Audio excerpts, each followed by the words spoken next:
semua ada di sini. Duduk bersama di Barebaka. Assalamualaikum warahmatullahi wabarakatuh. Saya Indah Tisisya Agustin. Di segmen Parebeken yang pertama ini saya kedatangan tamu yaitu Bapak Matur ya Bapak ya. Ya, selamat sore Mbak. Apa kabar Bapak? Alhamdulillah baik, sehat. Alhamdulillah. Sekarang kesibukannya apa Pak kalau boleh tahu Pak? Biasalah di kantor. Selain itu ya kita manfaatkan untuk keluarga atau healing. Oh iya weekend ya, soalnya hari ini hari Sabtu. Biasanya kalau hari Sabtu Bapak selalu di rumah?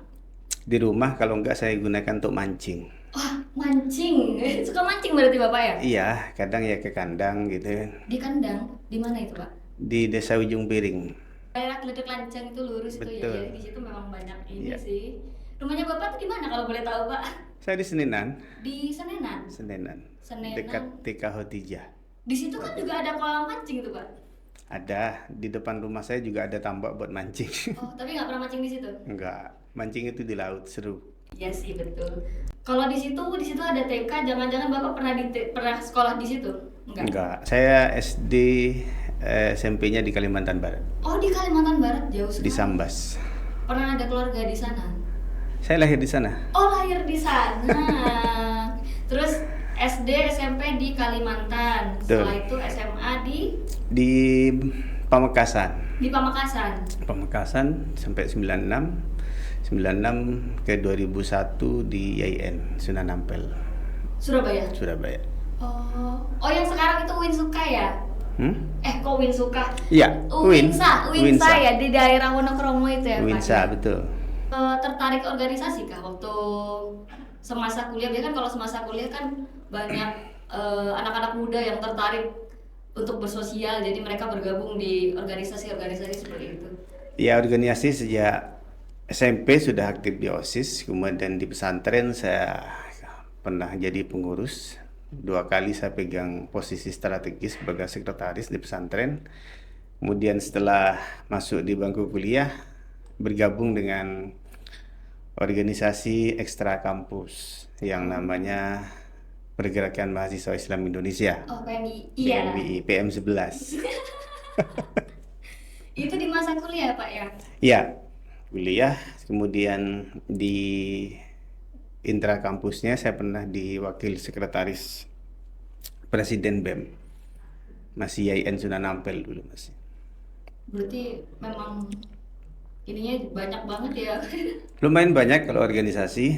Saya pernah di Keluarga Pelajar Mahasiswa Kalimantan Barat, kemudian pernah di Ansor Bangkalan, dan sekarang terakhir ini Ketua IK PMI Kabupaten Bangkalan. Sekarang ini. Ya. Kalau orang-orang yang biasanya sering bergabung organisasi ini biasanya kritis Pak. Bapak bisa dibilang aktivis kah saat itu? Ya begitulah, karena memang teman-teman adik-adik mahasiswa ketika aktif di organisasi, intra maupun ekstra pasti dibilang aktivis. Aktivis kampus ataupun aktivis di luar kampus. Begitu ya Pak ya. Lalu saat menjadi aktivis saat itu yang Bapak tekuni atau Bapak gemari itu di bidang apa saat itu? Kalau di organisasi kita kan jelas pilihannya, pengen di bidang apa, karena di setiap pengurusan pasti punya departemen, punya bidang. Waktu itu saya selalu memilih di kajian keilmuan. Kajian keilmuan. Keilmuan. Gitu. Oke. Saya mendengar nih Pak ya. Sekarang Bapak nih menjabat sebagai DPRD Jatim ya Pak. Baru dengar atau sudah lama? Baru Pak, baru 2 hari lalu. Dengar. Berarti Bapak bisa dibilang tertarik dengan dunia politik itu sudah lama atau seperti apa Pak? Kalau ketertarikan ke politik sejak saya di pesantren. Oh, di pesantren Iya. itu waktu zaman Saya sejak tahun SMA. 96 itu, tahun 90 sampai 96 di pesantren. Awalnya saya masuk di pesantren Darul Ulum. An-Nawawiyah di Kecamatan Mudung sini, Desa Pakong. Kemudian di tahun 93-nya karena di pondok saya nggak ada sekolah formal, saya harus melanjutkan aliyah saya di Miftahul Ulum Penyepen, Pamekasan. Oh, berarti dari situ ya yang mulai Iya. tertarik. Dan buku-buku politik, buku-buku pemikiran tokoh-tokoh politik saya suka. Dan saya memang meluangkan uang atau kadang minta kiriman ke orang tua saya, ke kakek dan nenek saya. Saya butuh buku gitu kan. Saya pasti datang ke Jalan Semarang. Oh iya, Surabaya ya, itu memang Surabaya. tempat favorit saya kalau cari buku bekas itu. Betul.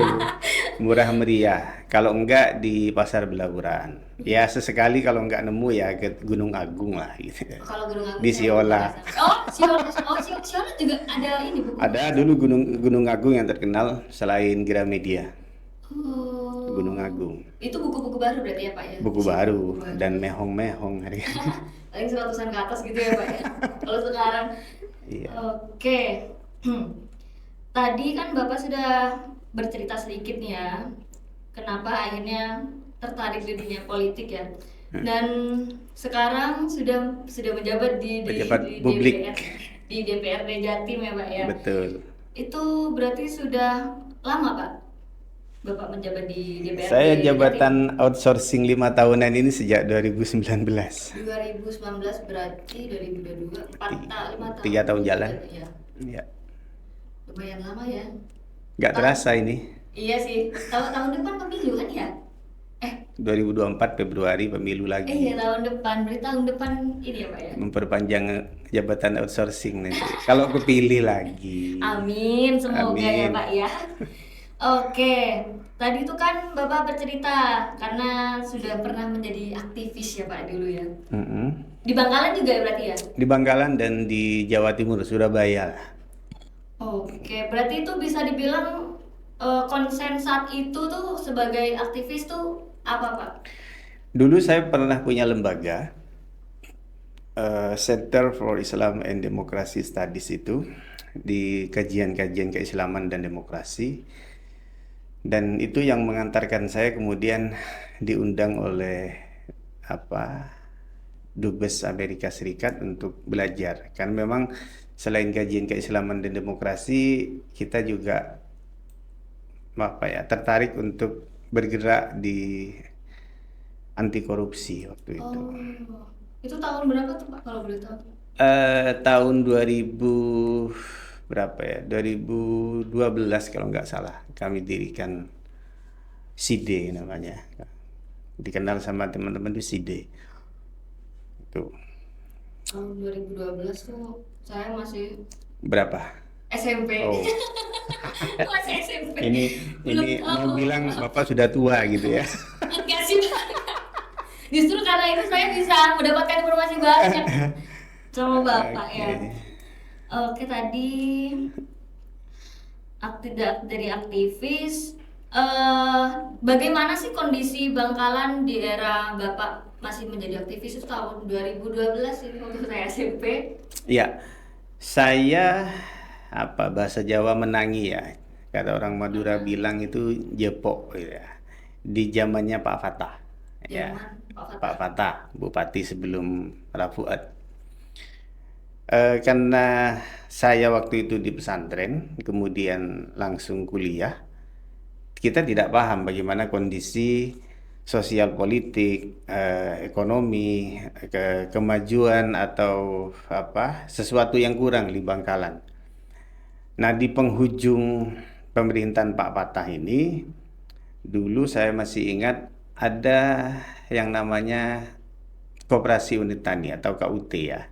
Ini yang kemudian menjadi persoalan yang sangat menyita perhatian publik karena di situ juga ada indikasi penyelewengan dana KUT dan melibatkan banyak pihak.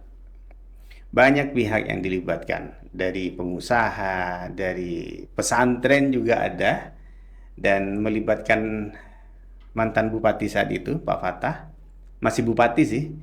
Kemudian anggota DPR juga ada yang terlibat, aktivis juga ada. Dan kami mulai menyikapi itu di penghujung kepemimpinan Pak Fatah. dengan demo dan seterusnya. Di saat itu berarti Bapak ikut, kan masih aktivis ya berarti? Masih kuliah saya waktu itu di 2022 2023 itu kita mulai ada gerakan demo-demo segala macam. Kemudian di tahun 2003 ini perubahan kepemimpinan di Bangkalan di eranya almarhum Rafuad Amin. Di situ kalau kita mau menilai Bangkalan itu ya sejak Rafuad ini ke depan. Kalau ke belakangnya bagi saya kita tidak punya standar untuk menilai itu. Artinya concern saya secara pribadi untuk merasakan kemudian menilai apa sih kemajuan atau kemunduran dari Bangkalan pasca Pak Fatah ke Rafuad ini. Jadi menilainya kalau saya dari sana. Berarti bisa dibilang konsennya Bapak ini pembangunan ya Pak, pembangunan. Segala hal sebenarnya karena Pak Fuad ini kan bupati terakhir yang dipilih oleh anggota DPRD saat itu. Kita ini pilkada serentak dan dipilih rakyat langsung itu kan di tahun 2008. 2008. Oke. Nah, lumayan ini ya di situ kalau mau diurai dari situ kita. Berarti bisa dibilang ada progres pembangunan Bangkalan tuh di tahun 2008 itu ya Pak ya, saat peralihan dari Bapak Fatah ke almarhum Bapak Fuad Amin ya. 2003 dimulainya. Oh 2003 ya peralihan 2003. Itu ya Pak. Iya. Nah, komitmen kita dulu berharap ya besar sekali seorang tokoh agama katakan dari keluarga santri kiai besar dan ini terahnya Kiai Muhammad Khalil. Jangankan masyarakat awam di bawah, kami yang aktivis dulu pun sangat berharap. Artinya bahwa Bangkalan akan menemukan sebuah era di mana seorang pemimpinnya yang menurut saya sangat powerful, karismanya iya, kemudian disegani semua kalangan, keberaniannya punya, dan beliau ini mampu mengajak komunikasi semua kalangan. Nah, saya sempat menemani beliau karena memang saya pernah ikut beliau di Jakarta dulu ya, jadi asprinya selama 2 tahun lah kurang lebih.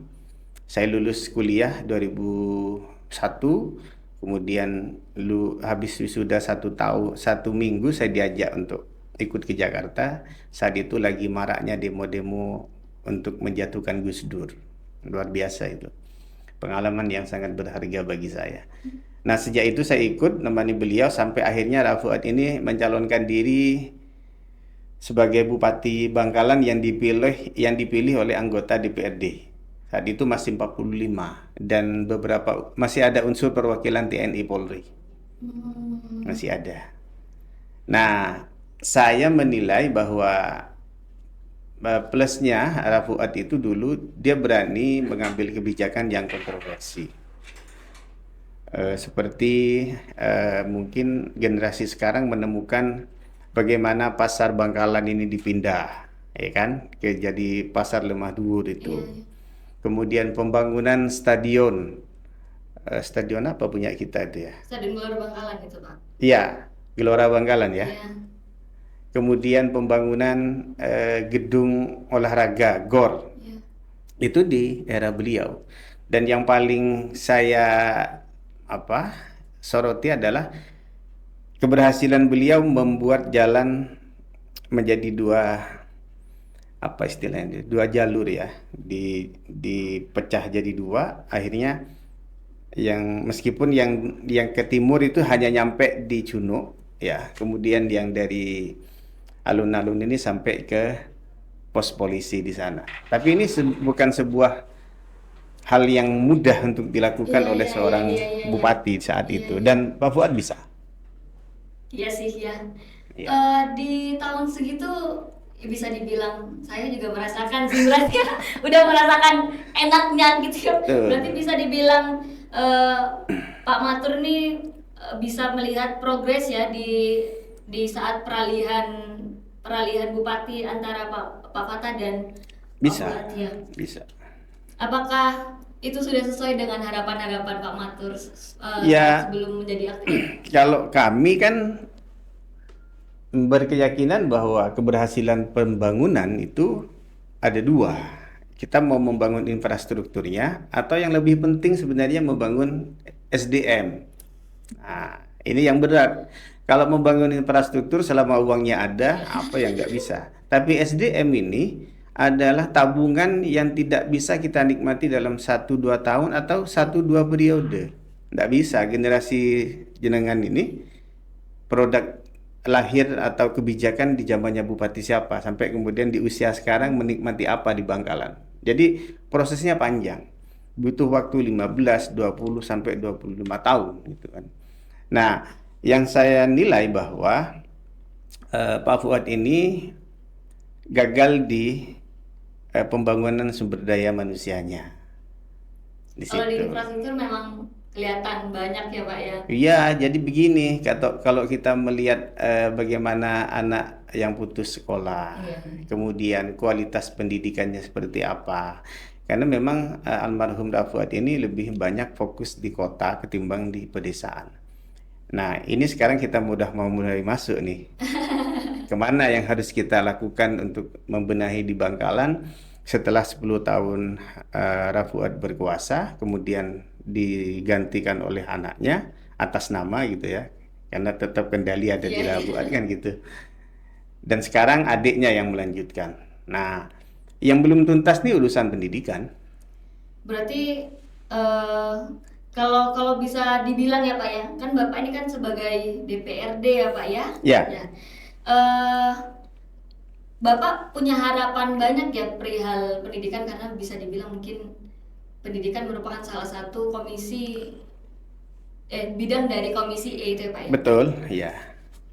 Yang Bapak selama ini sudah lakukan gitu Pak. Mm-mm. Selama Bapak menjabat menjadi DPRD kan Bapak nih tertarik nih buat membahas pendidikan di Bangkalan itu. Ya. Bapak pernah melakukan apa saja sih buat Bangkalan khususnya di pendidikan? Di pendidikan. Iya. Jadi gini, bicara tentang pendidikan itu, kalau kami di DPRD Provinsi Jawa Timur ini fokus di level sekolah menengah. Jadi SMA, SMK sederajat.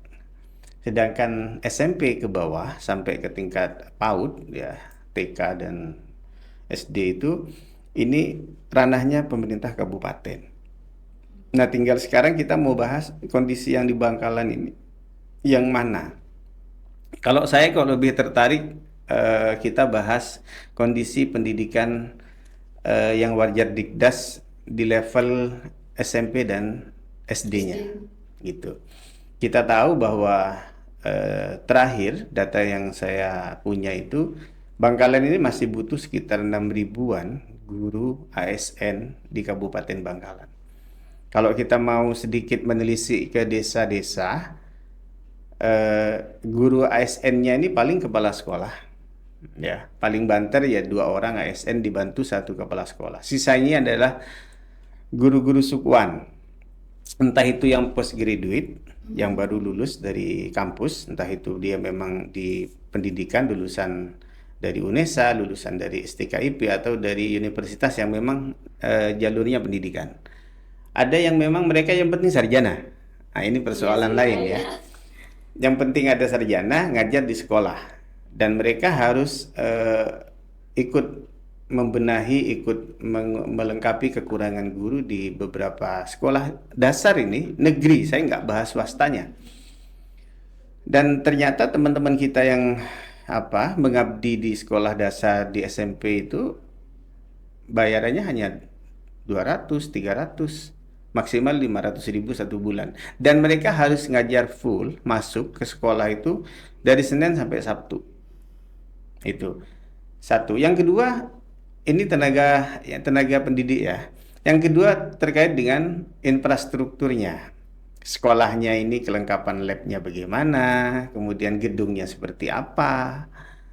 Belum lagi kemudian standar pelayanan minimum di pendidikan kita di Bangkalan ini sangat tidak adil.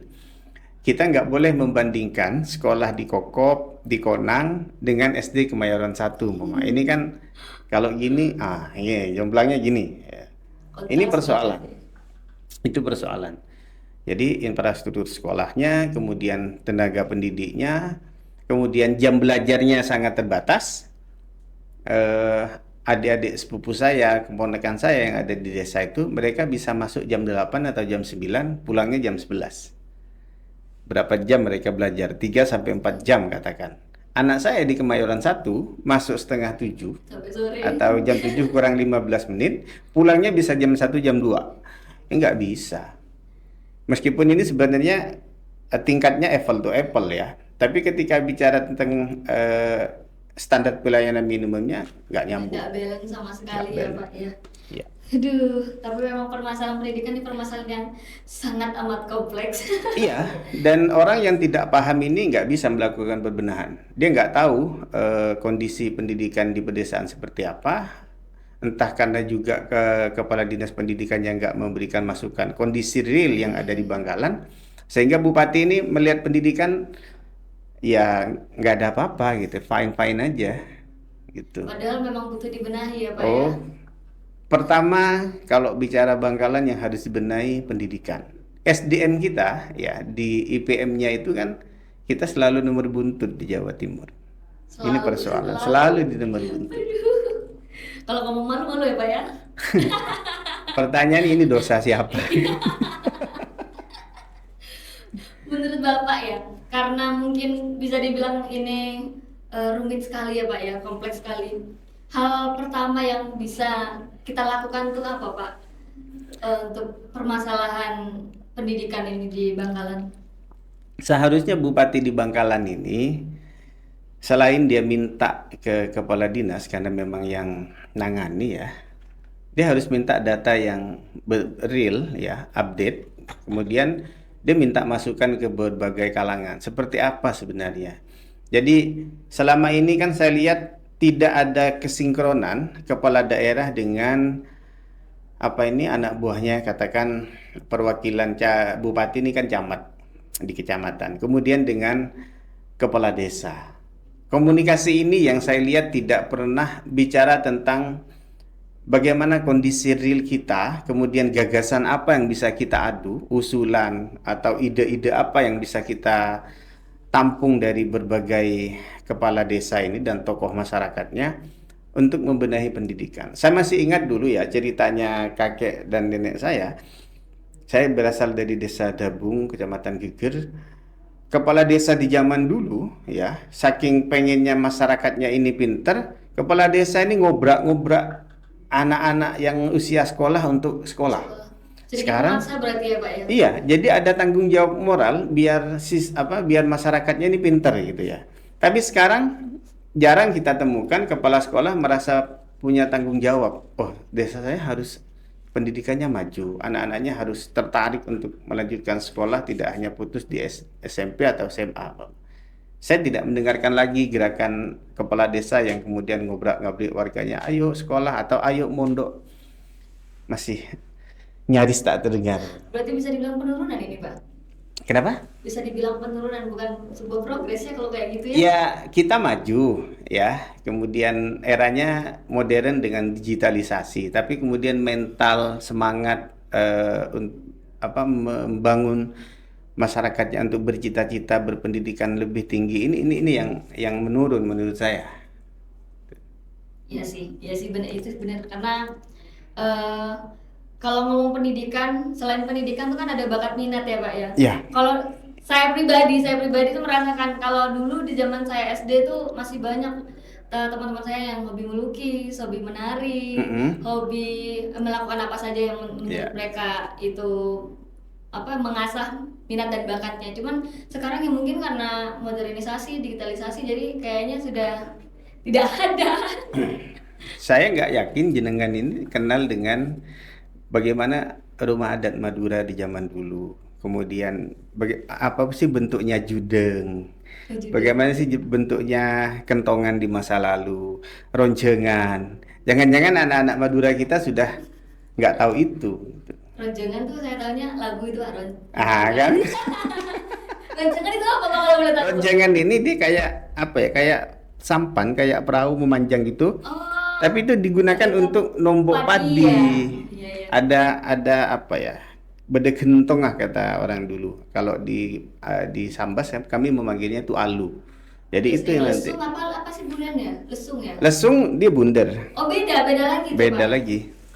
Beda. Kalau rumah adat saya tahunya tarian lanceng itu Pak. Tarian lanceng ini lagi kami gagas untuk ditampilkan lagi di Bangkalan sehingga ketika ada tamu datang nanti mereka tahu oh ini rumah adatnya Madura. Gitu. Tapi masih ada nggak sih Pak? Ada. Masih banyak ya? Ada. Tertarik tuh Pak, kapan-kapan boleh diajak. Tapi Bapak kayaknya sering ke desa ya Pak ya? Iya, saya selalu menyempatkan diri untuk menyambangi atau menyapa konstituen saya. Apalagi forum resesnya kan ada kita tiap tahun 3 kali. Sesering apa itu Pak Bapak pergi ke desa-desa itu? Ya kalau yang formal dari kantor 3 kali dalam 1 tahun. Dan sekarang ini sejak tahun 2022 kita setiap bulan 2 kali. Sekarang 2023 ini sudah 4 kali. Jadi saya harus turun menyapa konstituen, menyapa masyarakat Madura, ke Sumeneb, Pamekasan, bahkan kami pernah nyebrang ke kepulauan di Pulau Raas, Sapudi, Kangean, dan Pulau Sabunten. Sumeneb itu ya? Iya, kan juga Madura toh? Iya betul. Di sana juga banyak ini Pak pulau-pulau cantik ya di sana ya. Betul. Pulau-pulau Gili. Gili Labak. Iya, Bapak pernah ke sana? Oh sudah. Saya juga sudah Pak dulu Pak. Cuman yang belum pernah ke Giliang. Giliang, saya Pulau sudah. Oksigen itu ya. Iya. Dan apa Pak hasilnya tuh Pak setelah Bapak pergi ke desa-desa itu kan banyak mungkin Bapak menemukan fenomena-fenomena dari masyarakat yang akhirnya mungkin membuat Bapak oh sepertinya butuh ada benahan di sini atau Iya, kalau saya kan dapilnya Madura ya, tapi nanti kita lebih fokus ke Bangkalan lah. Yang saya tangkap ketika saya menyapa konstituen itu, mereka ini miskin akses. Miskin akses dalam artian selama kontestasi pemilu, setiap 5 tahun mereka punya wakil, tapi kemudian tidak punya akses untuk menyampaikan keluhan mereka, harapan mereka, apalagi yang ada di pelosok desa. Nah, saya mencoba membuka kebuntuan itu, kanal-kanal itu saya coba buka, makanya saya datang ke daerah-daerah terpencil itu hanya untuk mendengarkan keluh kesah mereka. Dan antusiasme mereka sangat luar biasa karena jarang-jarang anggota DPR yang kemudian mau bersusah payah untuk datang ke desa-desa, meskipun kita sangat terbatas, setiap ada forum kita paling di angka 125-100 orang yang kita undang karena anggarannya juga terbatas. Di situ saya kemudian berinteraksi. Saya tangkap apa keluhan mereka setiap tahun, dan yang menjadi persoalan adalah bagaimana kondisi pendidikan, kemudian infrastruktur yang rusak, belum lagi kebutuhan pupuk yang selalu mereka anggap itu langka tiap tahun gitu. Ini persoalan yang serius, dan belum lagi tentang pelayanan kesehatan yang mereka rasakan dipersulit untuk ngurus yang gratis, kemudian sistem rujukan yang masih belum mengutamakan masyarakat yang tidak punya atau yang tidak mampu. Ini yang sering saya dengarkan di masyarakat. Banyak ya, banyak ya. Itu memang pemerintah daerah kayaknya perlu sangat-sangat amat berbenah itu Pak. Oke, karena tadi juga Bapak sempat menyinggung di desa-desa mereka berkeluh kesah perihal pendidikan juga ya Pak ya. Kira-kira Pak menurut Bapak ya, dengan kendala yang mungkin banyak dan kompleks di Bangkalan, menurut Bapak langkah pertama apa sih yang bisa pemerintah daerah lakukan untuk pemerataan pendidikan ya, bisa dibilang pemerataan pendidikan Pak ya? Ya. Begini, pendidikan ini kan prioritas. Di APBN dan APBD ini minimal harus dianggarkan 20%. Ya, 20% minimal. Nah, ya ini butuh figur, butuh orang yang kemudian memang care terhadap pendidikan. Banyak orang pintar tapi nggak care kan. Iya, betul. Nah, butuh orang yang peduli. Orang peduli ini ya harus datang. datang melihat dengan langsung, dengan mata kepala sendiri, menyaksikan, kemudian dia berpikir apa yang harus saya lakukan ini. Nah, di Bangkalan ini saya sempat singgung tadi di depan bahwa kebutuhan kita dengan tenaga pendidik atau guru ini kan sangat luar biasa. Sedangkan pengangkatan tenaga pendidik atau guru ini setiap tahunnya sangat tidak sesuai dengan harapan ya pagunya atau kuotanya. Akhirnya pemerintah mencoba untuk memenuhi itu dengan P3K ya, yang jalur pendidikan ini. Nah, bagi saya yang penting sekarang ini bagaimana kemudian seorang kepala dinas dibantu oleh kepala UPT, kalau kok apa istilahnya sekarang yang di tingkat kecamatan itu, ini harus memberikan data yang valid, informasi yang betul-betul fresh, update, dan jangan dilaporkan yang baik-baik saja gitu kan. Ini loh Pak kondisi kita lemah di sini, sekolahnya banyak yang ambruk gitu kan. Kemudian gurunya ini di sekolah ini di kecamatan ini zonanya merah Pak. Nah ini kalau bupatinya nggak nanya, kepala dinas nggak bakalan ngasih tahu. Ini persoalan akhirnya. Nah kalau bupati ini sering datang ke desa-desa atau dia kemudian punya jejaring, tinggal nanya sebenarnya itu di sekolah di desamu tuh gurunya gimana, kan gitu. Kalau dibiarin begitu kepala dinasnya juga nggak mau laporan, gitu. Iya sih, ya. Jadi menurut saya di Bangkalan ini katakan ASN ini kita nggak bisa tiap tahun pengangkatan, P3K juga begitu. Kepala daerah harus berani dia. Coba dibuka open recruitment ya, tenaga pendidik. Kita lihat kebutuhannya di Bangkalan ini berapa sekolah yang sangat parah. Artinya gurunya hanya 2-3 orang. Itu pun yang ASN kepala sekolahnya, Mama. Nah, dari kebutuhan ini kemudian kita buka perekrutan dengan skema apa? Bisa dengan guru honorer. Regulasinya itu kan tinggal nanti nanya lah ke bagian hukum. Saya ingin guru di Bangkalan ini terpenuhi sehingga anak-anak bisa belajar dengan nyaman, paling tidak mendekati standar pelayanan minimum itu tadi. Saya pikir itu bisa dilakukan. Apakah kemudian honor guru-guru ini harus dibebankan ke APBD semua? Enggak juga. Ada dana BOS yang memang bisa digunakan oleh setiap sekolah untuk meng-hire atau memberikan honor guru-guru sukwan ini. Ya kalau 500 kemudian beban ngajarnya 1 minggu full, ini enggak manusiawi. Iya betul sih. Kan gitu. Dan itu menjadi permasalahan juga sih di sosial Betul. karena gaji honorer yang begitu kecil tapi tanggung jawabnya yang begitu besar. Betul. Saya tadi pagi kedatangan tamu, dia cerita saya ngajar di Kecamatan Arusbaya, jauh dari jalan poros utama. Saya pulang di jalan sepi malah diancam begal. Kemudian tasnya dirampas. Oh, iya? Dia dikalungin celurit. Nah, hal kayak gini nih kan masa ada yang peduli di Bangkalan? Dia mengabdi untuk mencerdaskan anak di pedesaan, tadi kemudian dengan honor yang sangat murah dari 300 kemudian naik jadi 500, keamanannya di mana? Ini. Jadi resiko tinggi ya Pak, bukan cuma gaji kecil tapi juga nyawa dipertaruhkan. Betul. Tapi Bapak pernah memberi masukan nggak sih untuk pemerintah daerah, mungkin khususnya dinas pendidikan? Ya kita pernah lah diskusi, dan saya kadang kalau sudah tidak menemukan forum yang ini ya saya tumpahkan di media, di akun media saya, medsos saya di Facebook, di Twitter, dan saya mainkan di situ.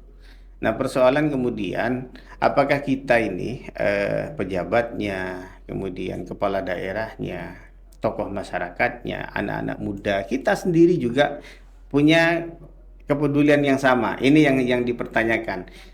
Frekuensinya ini belum ketemu, belum tune in gitu ya. Kemudian kita kawal bersama bagaimana pendidikan di Bangkalan ini ke depan lebih baik. Gitu. Saat Bapak memberikan masukan kepada dinas pendidikan itu, saat itu pernah mendapatkan respon apa? Respon positif atau seperti apa Pak? Ya alasannya klasik ya. Satu, keterbatasan akses ke pusat untuk membuka rekrutmen ASN. Kemudian alasan klasik kedua, APBD kita anggarannya minim. Bangkalan ini kan APBD-nya cuma sekitar 2,3 triliun. 2,3 triliun ini 60%-nya selesai di operasional. Gaji-gaji ASN, gaji-gaji THL dan seterusnya. Bayangkan kalau THL ini sebenarnya di angka 4 ribuan dikalikan 1.250.000 per tahunnya berapa? Berapa tuh ya? Berapa per tahun? 40 lebih miliarnya satu tahun. Fakta yang menarik. Oke, Pak. Tadi sudah disebutkan kalau Bapak juga sudah pernah memberi masukan ya Pak ya. Terus ternyata juga responnya respon-respon klise. Klasik banget. Tapi berarti secara tidak langsung tuh bisa dikatakan belum pernah ditindaklanjuti ya Pak ya dari masukan dari Bapak ya Pak ya. Karena begini, kepala dinas ini di Bangkalan ya, saya menilai, mohon maaf kalau nanti ada yang tersinggung, minim improvisasi. Ide dan gagasan mereka itu nggak bisa ditumpahkan dalam bentuk program atau usulan ke bupatinya atau ke anggota DPR-nya. Ini persoalan serius. Kalau ada kepala dinas yang kemudian dia cerdas ya, dia ini peduli sebenarnya, dia akan membuat terobosan-terobosan. Kelemahan saya menjadi kepala dinas, kondisi pendidikan di Bangkalan seperti ini, apa yang harus saya lakukan? Kalau toh dia nggak ngeh gitu ya, atau nggak nyambung dia mau ngapain, dia bisa meng-hire orang kok. Undang pakar-pakar pendidikan, nggak jauh-jauh di Surabaya banyak sebenarnya. Kasih dia data, kasih dia fasilitas, ayo tolong dipelajarin kondisi di Bangkalan seperti ini, habis itu kasih saya masukan. Kan bisa. Apa susahnya? Kemudian ditinggal buat resume, kemudian dari hasil survei atau pemetaan di lapangan dari para ahli ini dijabarkan dalam sebuah solusi program yang bisa menjawab tantangan di dunia pendidikan di Bangkalan. Ditinggal laporan ke bupatinya sebenarnya. Laporkan bupatinya, ketika bupati oke, dia tinggal nanti ketika menyusun APBD, ya tinggal dia masukkan di APBD. Komunikasilah dengan Komisi D, komisi yang menangani pendidikan. Nah ini yang buntu sebenarnya di Bangkalan ini. Adu gagasan, ide untuk memajukan Bangkalan ini tidak ada tempat penyalurannya. Bupatinya nggak paham, kepala dinasnya ini mau melangkah serba takut, gitu kan. Akhirnya tiap tahun OPD di Bangkalan ini copy paste, ya itu aja yang dilakukan. Progresnya tidak ada. Belum lagi kemudian teman-teman di DPR ini nggak bisa mendorong, memaksa kepala dinas pendidikan katakan, ayo kondisi di dapil saya begini, sampean harus melakukan ini. Kayaknya tinggal ngomong setengah kamar dengan bupati sebenarnya. Tapi belum pernah dilakukan hal itu. Atau sudah pernah tapi ya sudah begitu saja. Saya tidak menemukan jejak digitalnya. Jadi itu mungkin yang jadi hambatan ya Pak ya? Ya, itu. Memang perlu, memang harus saling bersinergi sih kalau. Lah, kan ini pemerintah daerah ini rezimnya di Undang-Undang 32 2014 ya. Kami anggota DPRD kabupaten maupun provinsi ini kan namanya pemerintah daerah ya, bawahannya Mendagri, bukan pejabat. Kalau DPR RI pejabat negara, kalau kami pejabat pemerintah. Jadi dua sisi mata uang antara eksekutif dengan legislatif. Nah kalau ini nggak bisa komunikasi dengan baik untuk membangun daerahnya, ya berarti ada sesuatu yang salah ini. Gitu. Tapi itu sepertinya mungkin ya Pak. Sebenarnya mungkin jadi rahasia umum ya Pak ya. Ya iyalah. Masalahnya kemudian dengan kondisi ini tidak semua orang berani speak up. Iya sih, betul. Gitu. Kita mau protes kemana sih? Bingung. Saya yakin semua punya harapan, ya, punya keluhan, punya keprihatinan dengan kondisi Bangkalan. Cuman kemudian ini forum, ini gagasan kita tumpahkan di mana yang sekiranya kemudian diakomodir dan ini menjadi sebuah masukan untuk membuat sebuah kebijakan. Ini yang tidak tersedia menurut saya. Selama saya tinggal di Bangkalan, ya formalitas saja. Pembahasan APBD nanti ada musrembang, mulai dari tingkat desa, kecamatan, kabupaten, yang hadir orang-orangnya ya itu-itu aja. Tidak ada tarung gagasan di forum itu. Kemudian tiba-tiba disahkan, kemudian berlanjut ke ruang pembahasan di DPRD Kabupaten Bangkalan. Nah, kalau udah bicara di DPRD hanya bagi-bagi saya dapat apa di situ, ya nggak selesai. Sampai hari ini berarti dibilang progres ya ada tapi tidak banyak ya Pak ya. Iya. Yang hal-hal vitalnya itu yang sebenarnya perlu dibenahi tapi dibiarkan begitu saja. Saya gini, kalau mau menilai Rafuat ini sudah bagus lah. Ya, dengan semangat beliau membangun kota tapi menelantarkan desa gitu ya. Kita bilang tegas, kita bilang desa waktu itu ditinggal. Kemudian 10 tahun kalau pembangunan infrastruktur di lintas kecamatan antar desa bagus masih di zamannya Rafuat. Tapi ketika sudah ke Mumun ini, nah ini sudah mulai nggak punya arah. Karena Mumun waktu itu jadi bupati, tapi kemudian kebijakan semuanya masih dikendalikan oleh ayahnya, oleh Rafuat. Nah sekarang Bupati Latif ini satu tahun, hampir 2 tahun mungkin masih juga dikendalikan. Nah sekarang muncul relatif dengan figurnya sendiri, dengan ide dan gagasannya sendiri, malah tambah nggak jelas. Banyak yang dikirim ke medsos, dikirim ke WA saya, kondisi jalan, infrastruktur yang rusak. Kita kalau mau jalan, saya kemarin dari Bangkalan ini ke rumah nenek saya di Dabung itu yang biasanya kami tempuh 45 menit, paling lama 1 jam, sekarang harus 1,5 jam. Iya, Karena ombaknya luar biasa iya. gitu kan. Di Jalan R.E. Marta Dinata kalau ada wisatawan mau berkunjung ke makam Sayyona Holil aja itu jalanannya Betul. Dan itu tidak direncanakan dengan baik. Di sini saya ingin menyinggung Bapeda, Badan Perencanaan Pembangunan Daerah. Bapeda ini kalau hanya duduk di kantornya nyaman kayak gini, dia nggak bisa melakukan pembangunan yang terarah lah. Dia mestinya menerima masukan dari beberapa OPD. Bapeda ini yang kemudian meramu apa yang mau dilakukan 1 tahun dalam 1 periode bupati ini. Nah kalau Bapedanya nggak pernah turun ke lapangan, kemudian dia hanya mendengarkan suara DPR yang punya kepentingan hanya mementingkan dapil masing-masing gitu kan. Pembangunannya tidak terintegrasi, pencar-pencar, ini jalan usaha tani, ini jalan di perkampungan. Akhirnya apa? Periodenya relatif ini jalan penghubung lintas kecamatan terbengkalai. Tapi ini menarik Pak, saya ada cerita ya. Cerita. Jadi waktu itu sempat rame tuh kan karena jalanan banyak yang berlubang. Ya. Jadi teman-teman ada inisiatif waktu itu, teman-teman seni untuk ngasih pilox berwarna putih dan itu dipublikasikan di media sosial. Dan itu waktu itu dilakukan saat malam hari jam 7-an, jam 11 malam itu di jalan RA Kartini itu langsung diperbaiki Pak. Oh. Nah, dan itu dilakukan hal yang sama di RE Marta Dinata, cuman tidak berhasil, cuma di RA Kartini aja waktu itu. Dan menurut Bapak seperti apa tuh? Ada quick respon ternyata ya. Ya. Nah, ada di beberapa daerah sebenarnya anggaran yang kemudian ini kan tambal sulam istilahnya. Itu memang disiapin dia dalam tiap tahun sehingga tidak menambah keparahan rusaknya jalan. Kalau ini dibiarkan semakin mengelupas di itu jalan kan, meskipun hot mix sekarang ini kalau setelah musim hujan pasti ngelupas semua. Karena memang mungkin tidak sesuai standar aspal ya Pak ya, karena mungkin cuma udah ditambal terlalu aja. banyak makan aspal itu kontraktornya.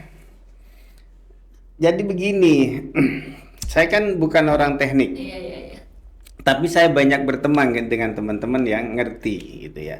Pengerjaan jalan hot mix itu ternyata selain kombinasi campuran aspal dengan dengan yang seperti kerikil kecil itu, pasirnya segala macam itu kan diramu. Ini ada hitung-hitungannya sebenarnya. Kemudian setelah ada dihampar di jalan, ini digilas pakai bulldosernya apa namanya itu ya, yang bannya besar itu, yang warna kuning itu iya, ya. itu harus diulang sekian kali, itu ada hitungannya. Jadi kalau mereka mau nyolong di situ, mestinya 18 kali, umpama cukup 9 kali, umpama kan udah ngurangin biaya. Belum lagi dia ngurangin apa ya, kualitas barangnya. Makanya saya nilai di Bangkalan ini, setelah saya mengikuti beberapa persidangan kasus suap dan fee proyek kemarin di Pengadilan Tipikor ini kebanyakan dicolong ini. Bayangkan kalau fee proyeknya mencapai 10%, bahkan nambah atau 15% ya. Belum lagi kena pajaknya. Belum lagi kontraktornya ngambil keuntungan. Nggak mungkin lah kontraktor ngambil untung 5%, minimal 10. Lantas yang dikerjakan di jalan itu berapa persennya? Masyarakat berharap kualitas. Iya, betul, Ya nggak Pak. bisa. Nggak bisa. Soalnya sudah banyak dikurangi Pak, Betul. pasir, batu dan lain-lain. Iya. Jadi airnya tidak maksimal, kualitasnya juga tidak bagus. Yang harusnya mungkin bisa bertahan 10 tahun itu hanya mungkin bertahan 2 tahun saja. Ya. Wah, 2 tahun udah bagus itu. Oh, 2 tahun udah bagus ya? tahun udah Biasanya bagus. berapa Pak? Itu kan mestinya kan 5 tahun. Oh, 5 tahun. Ada hitung-hitungannya itu di teknik sipil itu.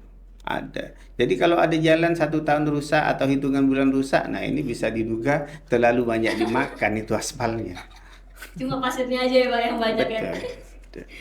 Oke Bapak, dari tadi kan kita sudah menyinggung banyak permasalahan yang ada di Bangkalan, khususnya di pendidikan ya Pak ya, karena memang kurang pemerataan di Bangkalan perihal pendidikan.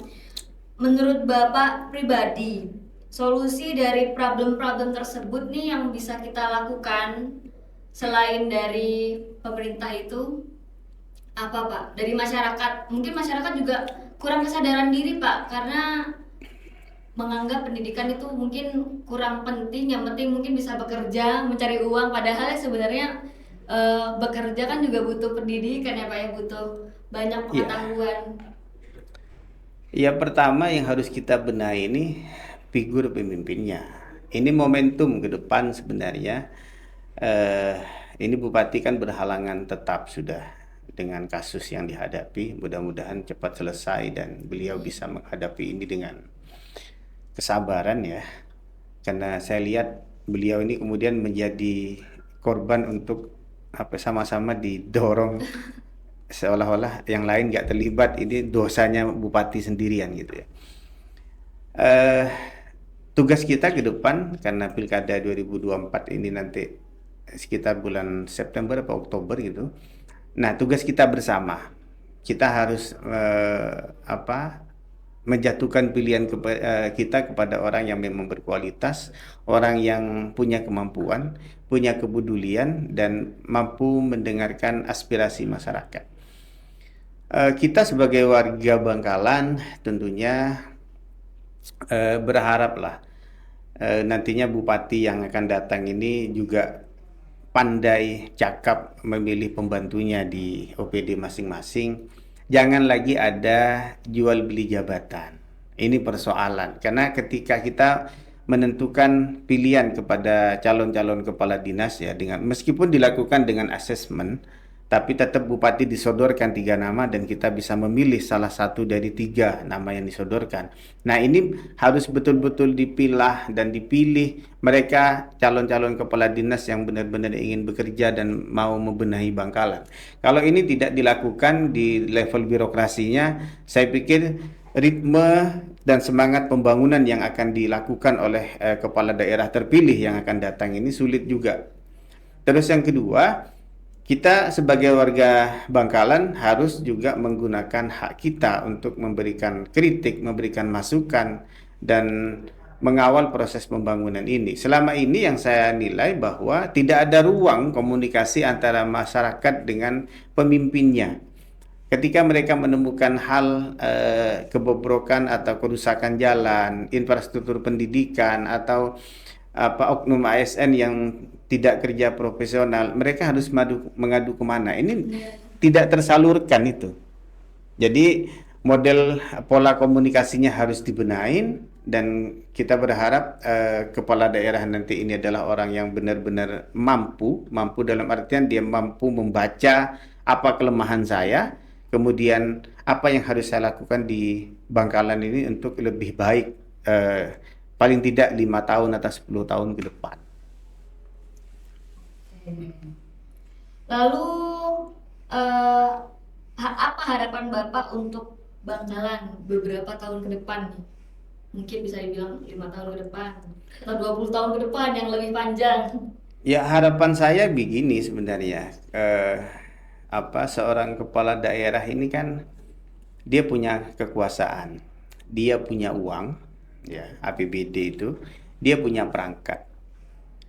Mulai dari level dinas di masing-masing OPD, kemudian ada camat, ada kepala desa. Nah, harus menyamakan persepsi kita. Apa sih yang harus kita lakukan ini? Ajak ngomong tokoh-tokoh di pedesaan itu, dengarkan apa yang mereka sampaikan, apa yang mereka keluhkan. Kemudian dari berbagai informasi yang sudah masuk ini, kemudian kita ramu bersama dengan OPD masing-masing. Konsultasinya nanti bagaimana ini juga bisa sinkron dengan keinginan anggota DPR yang mereka juga punya hak dan kewenangan untuk membahas itu.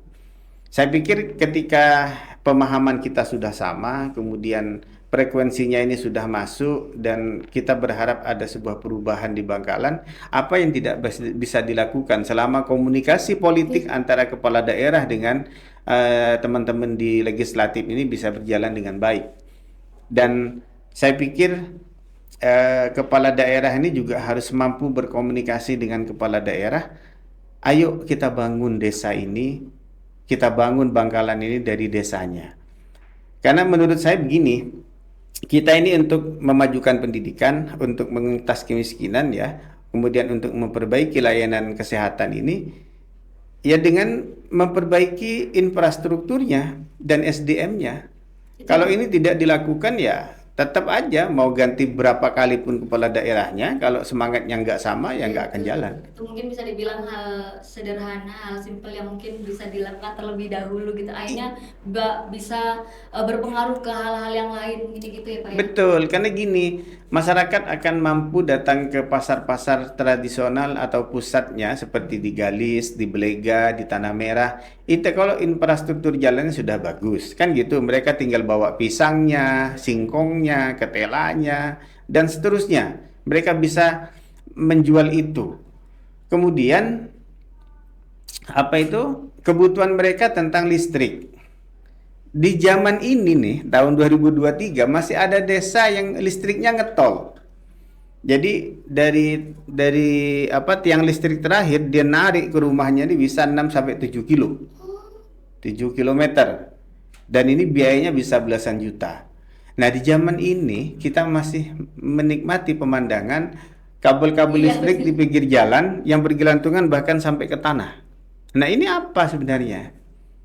Kemudian air bersih. Oh, di tempat saya kalau sudah kemarau 4 bulan harus beli pakai tangki. Paling murah 350.000. Itu di mana Pak? Di rumah saya Di Dabung, Kecamatan di Biker sana. Ya. Berarti memang Nah, kemudian tidak terbayangkan tuh Pak. Kemudian kepala dinas bupatinya senang ketika musim kemarau dia kirim tangki ke desa. Orang datang berjibun bawa jerigen, bawa tempat air diisi pakai pakai selang dari mobil tangki itu. Memang mereka butuh 1 hari? Enggak, mereka butuh minum setiap hari dan seterusnya sampai kemarau selesai.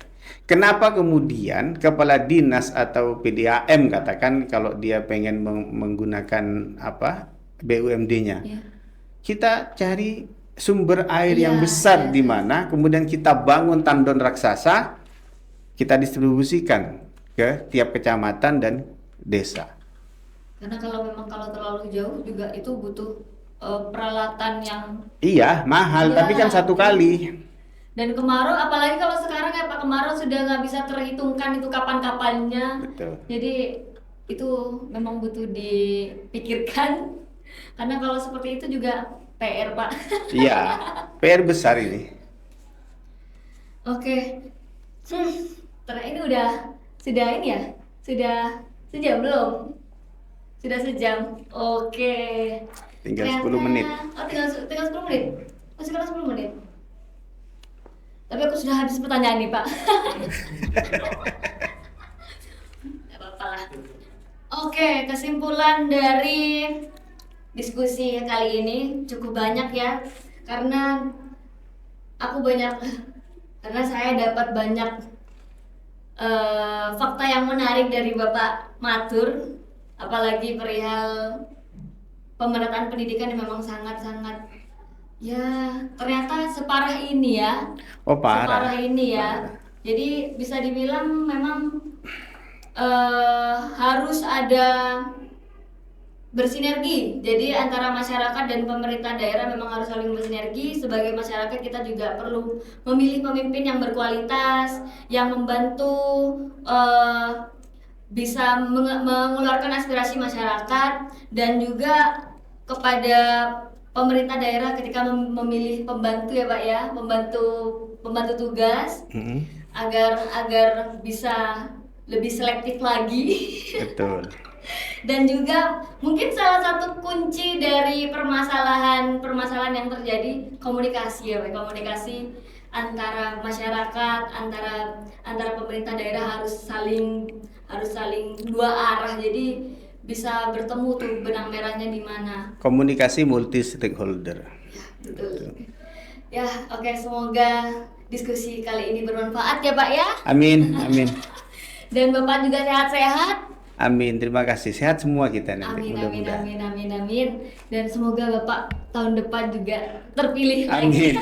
Mudah-mudahan selama itu membawa manfaat kepada masyarakat. Betul. Saya berharap bisa dapat dukungan. Tapi kalau kemudian ini tidak memberikan manfaat dan keberkahan dalam hidup saya, cukup satu kali nggak ada masalah. Tapi Bapak bersedia kan diundang di podcast ini lagi? Oh iya. Posisinya seperti apapun siap saya untuk diskusi, adu gagasan. Terima kasih ya Pak Selalu ya. siap. Terima kasih. Semoga segmen kali ini bermanfaat untuk teman-teman semua. Amin. Saya Indarti Sisi dan Bapak Matur undur diri. Terima kasih. Wassalamualaikum warahmatullahi wabarakatuh. Waalaikumsalam.